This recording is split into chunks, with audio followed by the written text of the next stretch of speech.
Bismillahirrahmanirrahim. Alhamdulillahi rabbil alamin. Salatu wassalamu ala Rasulillah ma ba'd. Allahumma anfa'na bima 'allamtana wa 'allimna ma yanfa'una wa zidna ilman. Allahumma faqqihna fid din wa 'allimna ta'wil. Ya Allah, kami memohon kepadamu ilmu yang bermanfaat, rezeki yang baik, dan amalan yang diterima. Dan kami memohon kepadamu agar kami difaqihkan terhadap permasalahan agama kami dan diajarkan takwil-takwil, hijab-hijab yang terhijab, agar kami mampu melihat hakikat di balik hal tersebut. Assalamualaikum warahmatullahi wabarakatuh. Alhamdulillah, di pertemuan sebelumnya kita telah mengkaji dan mengambil pelajaran dari kisah Nabi Adam alaihi salam bersama iblis ketika masih berada di dalam syurga. Karena sebab ketaatan dan kemaksiatan, kenikmatan akan diraih, dan disebabkan kemaksiatan, tercabutnya kenikmatan, sehingga mereka seluruhnya dikeluarkan dari syurga. Namun kita tidak mendetailkan pembelajaran tentang iblis, apakah dia dari malaikat atau memang dia dari jin. Walaupun kita sudah sebutkan bahwasanya iblis itu dari kalangan jin. Walaupun terjadi perbedaan pendapat di kalangan para ulama, ada yang mengatakan dia awalnya malaikat, kemudian karena dia membangkang dia jadi iblis. Ada juga yang mengatakan memang dia diciptakan dari jin dan selainnya. Itu kita tidak terlalu detailkan karena jangan sampai pembahasan kita mengambil waktu, namun kurang dalam mengambil nilai-nilai ketakwaan, sehingga kita mengambil pelajaran dari sejarah. Walaupun pelajaran kita dari Nabi Adam hingga masa kita ini, tapi tidak semua manusia yang hidup dari Nabi Adam sampai hari ini yang kita kaji. Tapi manusia yang terbaik di zaman itu, apa pelajaran darinya, kemudian bagaimana bisa menjadi pedoman dalam kehidupan kita. Itu yang kita inginkan. Jadi setelah Nabi Adam turun di muka bumi, ini lagi kita tidak detailkan Nabi Adam diturunkan di mana sama Hawa. Apakah turunnya pakai apa? Pakai buruk kok sebagaimana Nabi Muhammad ketika Isra Miraj, atau pakai apa? Jadi kita tidak anukan, apalagi dengan akan dari langit yang ketujuh turun ke bumi tidak patah-patah. Itu tidak begitu. Jadi kita kalau Allah menginginkan cukup mengatakan kun fayakun. Walaupun ada juga yang membicarakan bahwasanya surga Nabi Adam yang dia dikeluarkan ada di muka bumi. Ada juga yang mengatakan ada di langit. Terjadi beberapa pembicaraan, namun sekali lagi kita tidak menginginkan mengisahkan, mengambil waktu, mengambil kerahan pemikiran kita, namun kurang dalam mengambil faedah-faedah keimanan. Maka dari itu, dari singkatnya kita akan membahas dari kisah Nabi Adam. Singkatnya adalah Nabi Adam diturunkan di Hindia, dan istrinya Hawa itu diturunkan di Jeddah. Makanya Jeddah itu artinya nenek dalam bahasa Arab. Namun Allah ketemukan dia di Arafah. Makanya Arafah yang tempat haji. Arafah itu artinya yang diketahui. Jadi sesuatu bangunan yang tinggi yang muncul pada sesuatu sehingga mudah ternampakkan pada sesuatu, itu namanya Arafah. Kalau dua orang namanya ta'aruf. Makanya kalau orang mau menikah ada namanya proses ta'aruf, artinya saling mengenal. Kalau di sini tempatnya Araf artinya tempat yang diketahui. Apa tempat yang diketahui?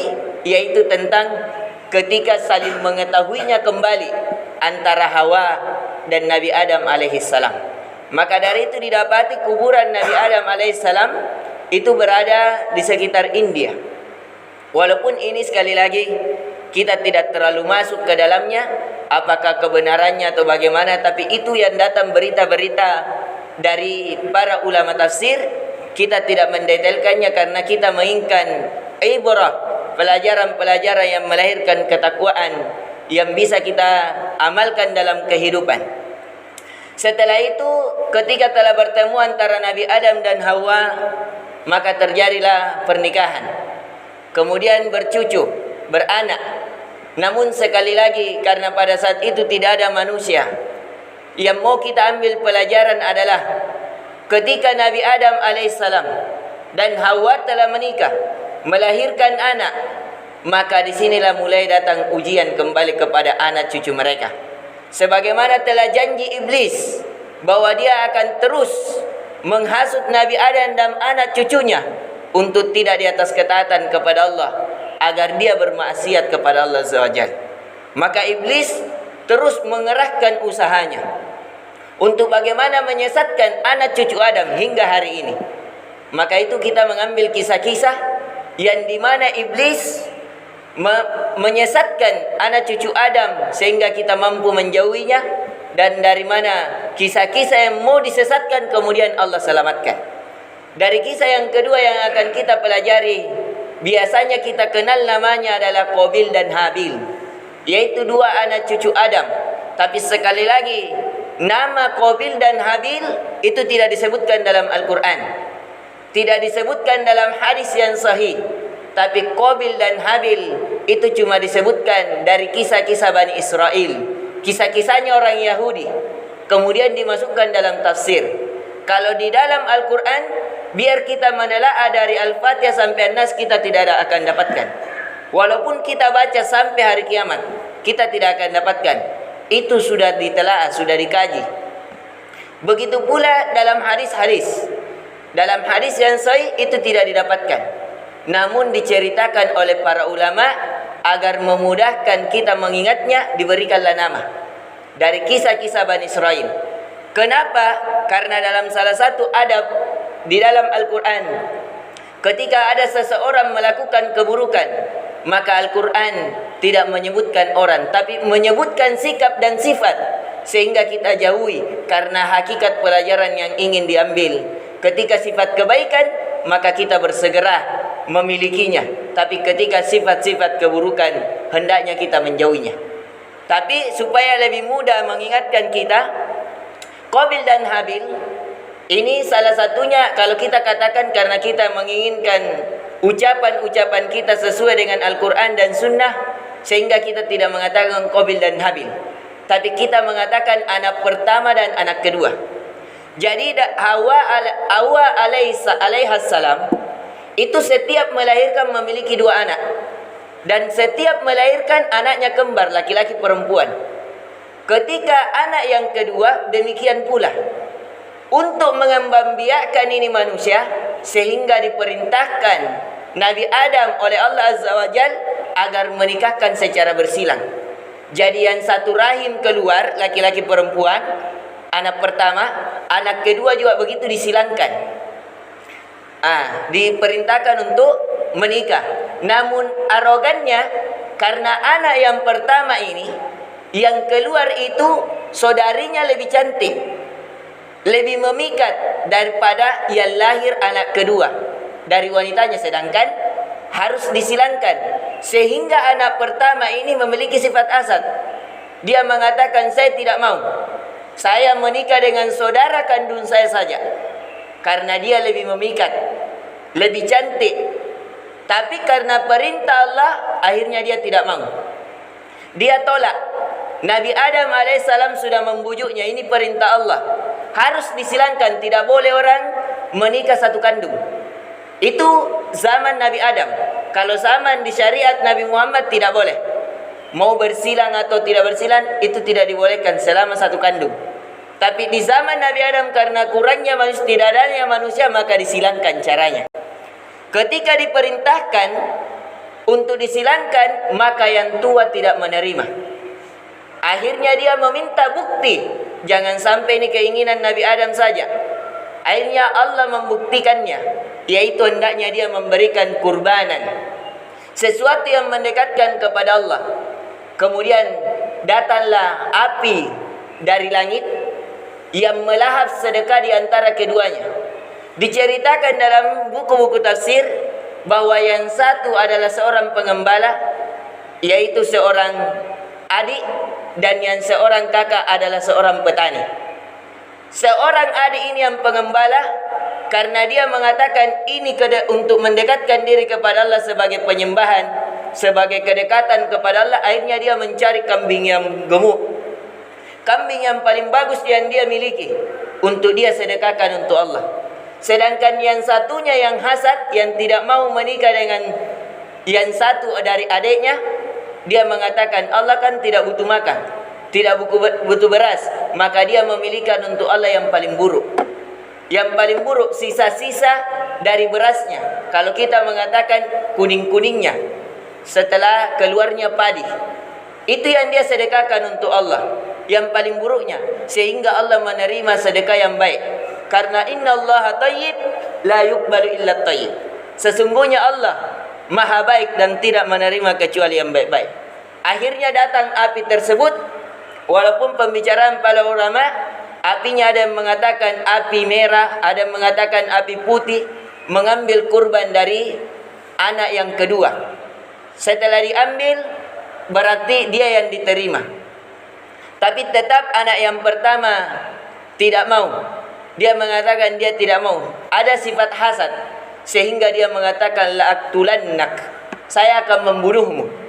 Kenapa dia bunuh? Di sini pelajaran yang kita ambil, bahwasanya manusia hendaknya berhati-hati dengan perkara dunia, khususnya masalah wanita. Karena masalah wanita ini fitnah yang terbesar bagi seorang lelaki.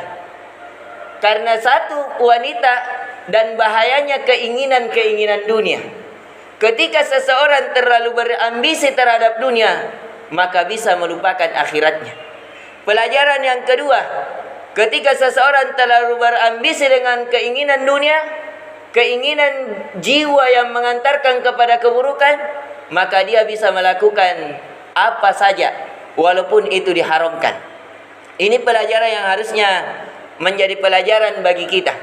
Akhirnya tetap saudara yang tua tidak menerima, karena dinikahkan dengan yang jelek. Akhirnya dia bunuh adiknya, sehingga supaya apa? Dia bisa mendapatkan dari saudara kandungnya untuk dia nikahi. Karena tidak ada jalan lain kecuali dia bunuh. Setelah dia bunuh, dia kebingungan pula. Mau dikuburkan bagaimana? Kemudian Allah utus burung gagak yang membunuh temannya, kemudian menggali tanah, kemudian dikuburkan. Kemudian dia berkata, burung gagak itu pandai, mampu menguburkan sehingga tidak nampak jejaknya. Akhirnya dia lakukan hal itu. Tapi pelajaran yang paling utama untuk kita mengambil pelajaran tentang bahayanya sifat hasad. Maka dari itu di setiap subuh kita dianjurkan membaca surah Al-Falaq 3 kali di setiap pagi dan petang. Apa dari nilai-nilai surah Al-Falaq? Yaitu kita berlindung idza hasada, dari keburukan orang-orang yang memiliki sifat hasad. Apa itu hasad? Hasad adalah kita menginginkan kebaikan pada orang lain agar terangkat dan berpindah kepada diri kita. Sebagaimana anak pertama Nabi Adam menginginkan kebaikan dari adiknya, lalu pindah pada dirinya dan dia melakukan apa saja. Seharusnya kalau kebaikan, ketika orang mendapatkan kebaikan, ini kakak melihat adiknya mendapatkan kebaikan dari Allah, seharusnya dia mengatakan, selamat, Allah memberikanmu kebaikan, semoga Allah berkahi untukmu. Harusnya dia katakan. Dan itu terjadi dalam kehidupan kita. Berapa banyak orang-orang terdekat kita yang beli kipas angin, kita yang kedinginan. Orang yang beli kulkas, kita yang kedinginan. Itu yang kita tidak inginkan. Ketika kita melihat orang lain mendapatkan dunia dan dia lakukan ketaatan dunianya itu, maka hendaknya kita mengatakan, orang yang berilmu, seandainya saya punya seperti dia, maka saya lakukan lebih baik dari dia, maka pahala kita sama. Misalnya ada seorang memiliki uang 1 miliar, dia bangunkan masjid. Kita tidak memiliki 1 miliar, cukup kita berniat, kalau saya punya uang 1 miliar juga, saya bangun juga pesantren, saya bangun juga masjid, maka pahalanya orang yang berniat sama orang yang sudah melakukan sama. tanpa dikurangi sedikit pun. Harusnya dia begitu. Jadi pelajaran yang paling penting dari kisah Qabil dan Habil ini adalah hendaknya kita berlindung kepada Allah dari sifat hasad, yaitu sifat ingin mengangkat kebaikan dari orang lain agar berpindah kepada diri kita. Dan hendaknya pula untuk kita berlindung kepada Allah Azza wa Jal dari keburukan-keburukan jiwa secara umumnya. Namun yang paling utama dalam kisah ini adalah bahayanya hasad. Mohon maaf karena waktunya sangat lewat 5 menit, disebabkan kisah yang harus kita kisahkan terselesaikan sehingga kita masuk pada kisah-kisah yang lainnya. Subhanakallahumma bihamdik, asyhadu an la ilaha illa anta, astaghfiruka wa atubu ilaik. Assalamualaikum warahmatullahi wabarakatuh.